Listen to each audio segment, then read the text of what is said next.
adlaw nga Biyernes karon mga kaigsuunan, petsa 27 sa bulan sa Mayo tuig 2022.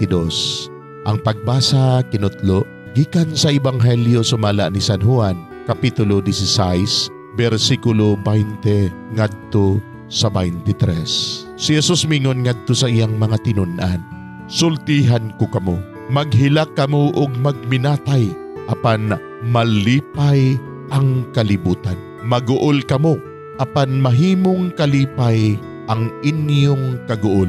Kung ang usa ka babayi hapit na manganak, maguol siya kay miabot naman ang takna sa iyang pag-antos. Apan inig katawo sa bata, malimot siya sa iyang pag-antos, kay malipay man siya nga natawo ang usa ka bata. Mauusab kini ang mahitabo kaninyo. Karon naguol kamo, apan makikita ra ako kaninyo pag-usab, ug malipay unya kamo pag-ayo.